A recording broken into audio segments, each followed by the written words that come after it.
tinggi ya, di sisi Allah Subhanahu wa taala. Ya. Dan ini ayatnya yang hari ini ya, sampai hari ini dipegang oleh saudara kita di Palestina. Mereka tidak akan merasa gentar ya dengan musuh-musuh Allah ya. Bahkan mereka lebih senang ya jika mereka mati di tanah mereka ya. Karena sudah tentu mereka akan mendapatkan surga Allah Subhanahu wa taala ya. Ya, makanya di ayat berikutnya Allah Subhanahu wa taala juga menambahkan ya, jika kamu ada di situ ayatnya di tengah-tengahnya wa tilkal ayyam nudawiluha bainan nas ya. Yang artinya di situ dan kami pergilirkan di antara manusia ya.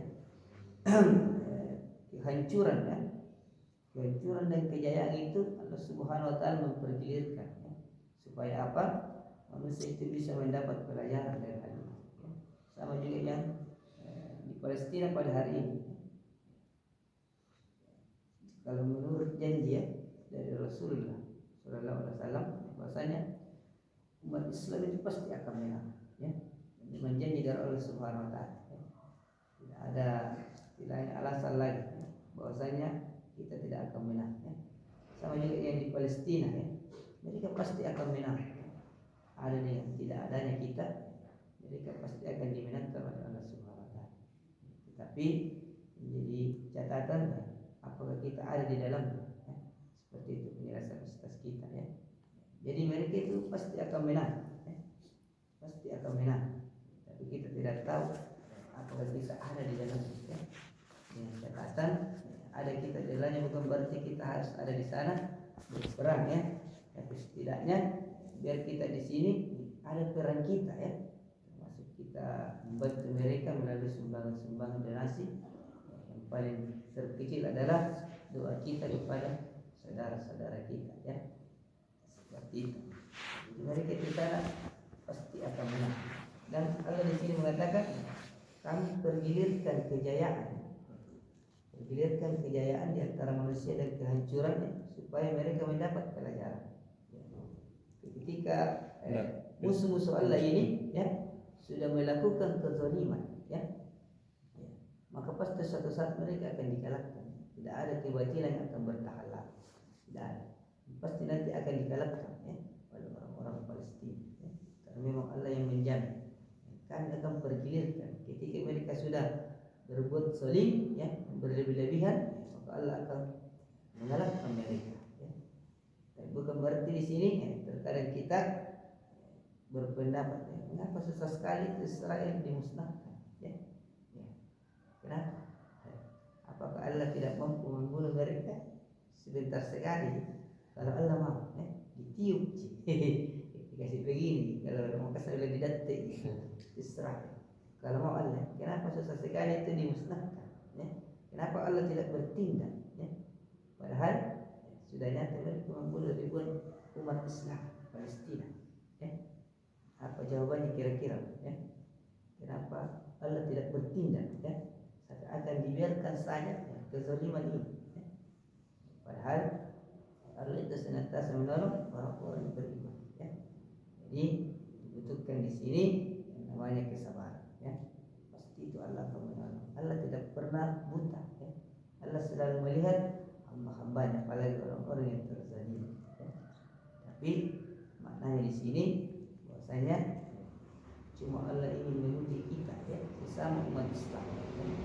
Ingin memberikan kita pelajaran ya, bahwasanya ya, ini adalah saatnya untuk umat Islam kembali bersatu ya. Ingin aja Allah Subhanahu wa taala mungkin seperti itu, mempersatukan kita kembali orang-orang Islam sebagaimana kejadian masa lalu ya.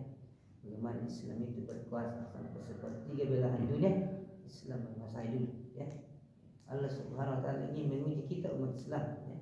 Apakah pada hari ini kita masih melihat saudara-saudara kita yang ada di Palestina setelah orang Makassar, apakah ada jimat cetak ya, seperti itu mungkin ya. Allah ingin perlihatkan seperti itu. Apakah dengan momen ini kalian akan terlalu cinta dunia atau sebaliknya kalian akan melawan orang-orang Yahudi ya, yang membunuh saudara-saudara kita. Ini adalah sebenarnya momen kebangkitan ya. Bagaimana Islam itu mengembalikan lalu ya.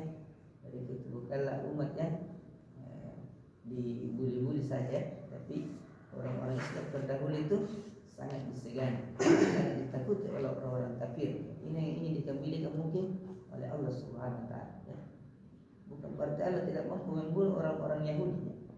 Tidak masalah kalau Allah ingin berkehendak ya, ditiru. Tapi ya, itulah tadi mungkin Allah ingin menguji kita ya, sebagaimana keimanan kita pada hari ini ya, kepada Allah Subhanahu wa taala.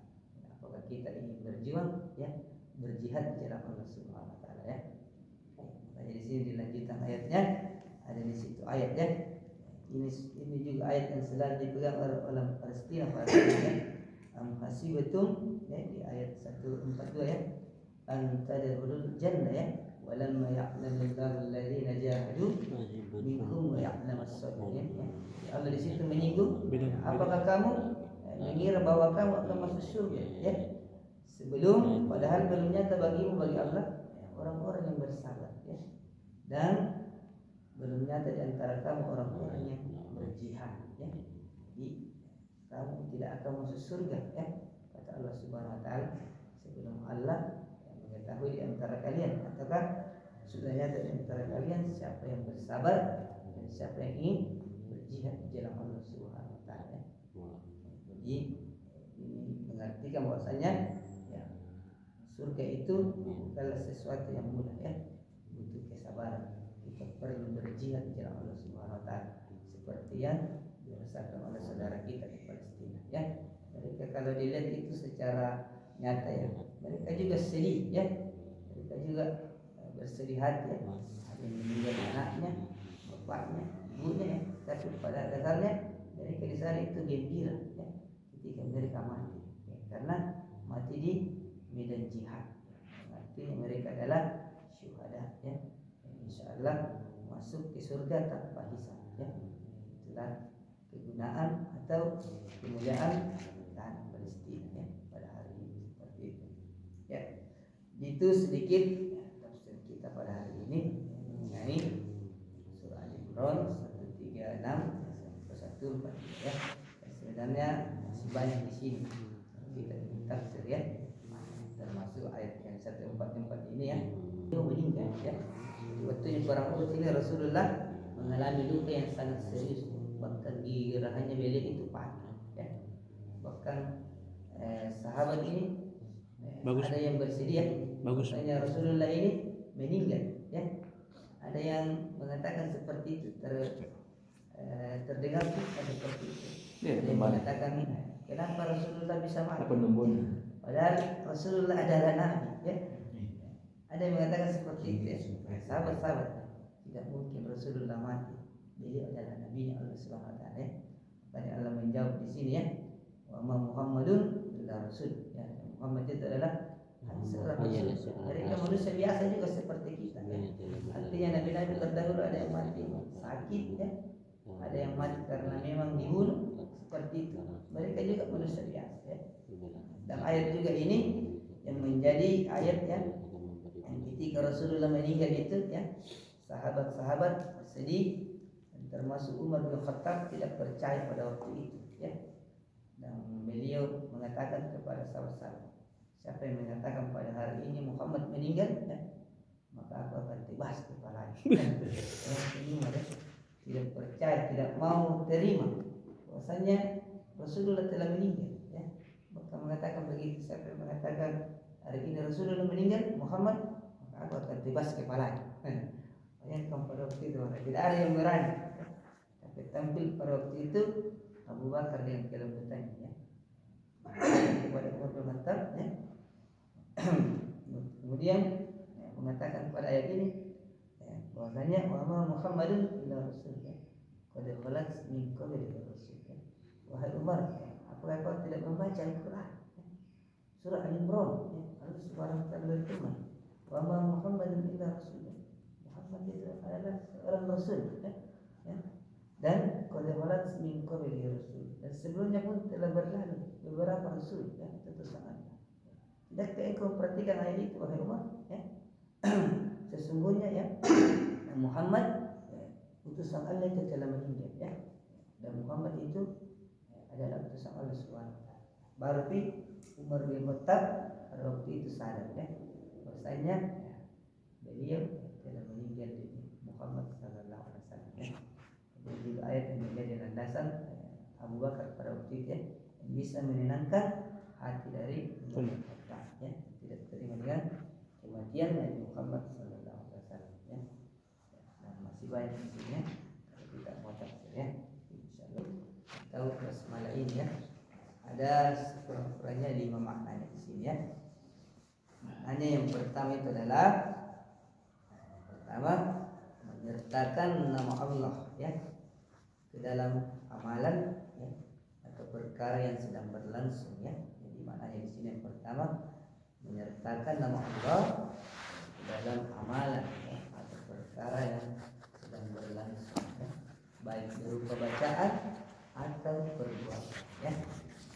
Inilah amalan yang sering kita lakukan ya. Selalu setiap pekerjaan kita diawali dengan bismillah ya. Ya. Apapun yang kita kerjakan selalu diawali dengan bismillah ya. Dan inilah maknanya. Yang pertama, katanya kita itu orang Islam ya, senantiasa menyertakan nama Allah ke dalam amalan kita ya. Bismillah di sini adalah bahwa terjadinya ya amal kebaikan tersebut ya bukan atas kemampuan kita ya. Jadi apapun bahwa terjadinya amal kebaikan yang kita lakukan ini bukan atas kemampuan kita ya. Jadi itu garis bawahi ya. Jadi saya ulang, bahwa terjadinya ya amal kebaikan tersebut yang kita lakukan ya bukan atas kemampuan kita ya, melainkan berkat pertolongan dan keutamaan Allah semata ya. Jadi apapun kita lakukan pada dasarnya itu, kenapa kita harus bismillah ya, karena apapun amal kebaikan kita yang kita lakukan itu bukan atas kemampuan kita ya. Kita sebenarnya tidak ada apa-apa ya. Dijelaskan menghadirkan nama Allah dalam dirimu ya, maka ini merupakan ya, sebab terbesar hadirnya hakim dan pengusir segala penghalang kebaikan ya. Di sini saya ulang, jadi menghadirkan nama Allah dalam dirimu ya, maka ini merupakan sebab terbesar ya, hadirnya hatimu ya, dan pengusir segala penghalang kebaikan ya. Artinya ketika kita itu senantiasa memulai dengan bismillah ya, maka itulah sebab terbesar hadirnya hati kita dan mengusir segala penghalang kebaikan ya. Karena memang seperti itu namanya kebaikan. Terkadang mau dikasih ada yang halang hajatan ya. ada yang urusan apa? Tugas negara. Ada yang urusan tugas negara. Padahal urusan ajal ini hanya sebentar ya. Kalau hitung-hitungan dunia kita tidak pernah ada. Paling kita di sini 1 jam ya. Paling ada lebih sedikit ya. Masya Allah. Apa adilnya dengan waktu yang 11 jam sebentar ya. 24 jam ya. Di mana itu nilai ajal kepada Allah Subhanahu wa taala. Nah, jika hal-hal ajar saja yang sedikit ini kita tidak mampu optimalkan, maka sebenarnya kita adalah orang yang rugi ya. Maka ada perkataan ustaz kita ya, Ustaz Ikhwan Abdul Israr Ansar ya. Beliau berkata ya, jika engkau mengatakan sibuk ya, engkau diajak belajar Al-Quran, tapi engkau mengatakan sibuk ya, tapi engkau masih bisa bermain HP, engkau masih bisa kiri kanan berkendara, masih bisa melakukan aktivitas lainnya, sementara engkau tidak mampu bermajelis seperti ini atau yang baca Al-Quran, maka kata beliau engkau sebenarnya tidak sibuk ya, tetapi engkau sudah dihalangi dari kebaikan Allah Subhanahu ya. Ini bahayanya ya. Jadi kita alasan begini ya, sementara dunia kita banyak yang kita kerjakan, sementara akhirat tidak ada ya, maka sebenarnya kita itu tidak sibuk kata beliau, tapi kita terhalang dari kebaikan ya. Ini yang kita tidak inginkan ya. Makanya ketika kita Bismillahirrahmanirrahim, nah di sini kita berharap itu kita terhalang dari penghalang-penghalang kebaikan tersebut ya. Karena setan itu tidak akan pernah berhenti ya. Ketika orang mau berbuat baik, yang keempat ya, masuk di poin keempat, makna bismillah di sini adalah basmalah dibaca setiap memulai kebaikan secara ya, serta pada perkara yang secara khusus diperintahkan dalam hadis ya, seperti makan, memilih hewan ya, duduk, jima, apa itu jima? Hubungan. Kira jima itu anak kibar. Jadi kalau kita jiwa itu artinya di dalam bahasa kita itu jima ya, hubungan badan sama istri ya. Bismillahirrahmanirrahim deh. Bukan jima ya. Tapi dibilang apa itu jima ada dalam pembahasan bukan ya.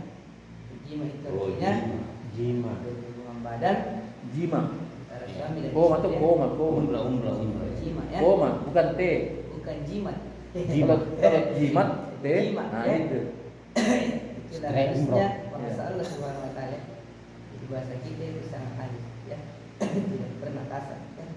Jadi maknanya di sini yang keempat adalah basmalah itu dibaca setiap memulai kebaikan secara umum.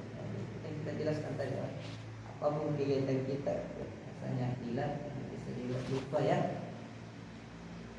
Jadi kalau dikatakan hilang di antara para ulama artinya mereka tidak lupa ya, tapi perbedaan.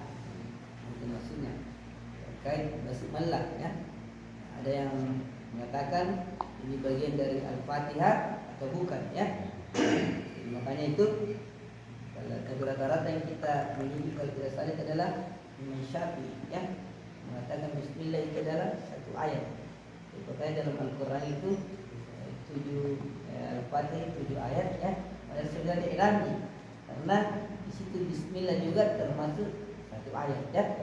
Kita bisa lihat di Al-Quran ya, Al-Quran masing-masing kita bisa buka di situ Al-Fatihah ayat pertama itu rata-rata bismillah ayat pertama ya.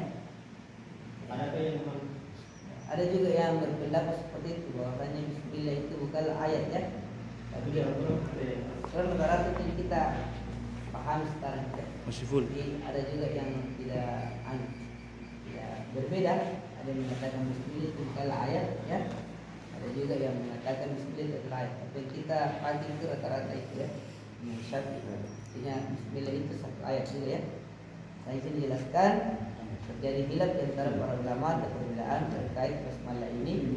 Ada yang merupakan bagian dari Al-Fatihah atau bukan ya. Berpendapat basmalah bukan termasuk Al-Fatihah. Ayat dalil maghdubi alaihim waladdallin merupakan ayat itu ya. Jadi kalau tidak salah itu adalah mazhab Imam Syafi'i ya.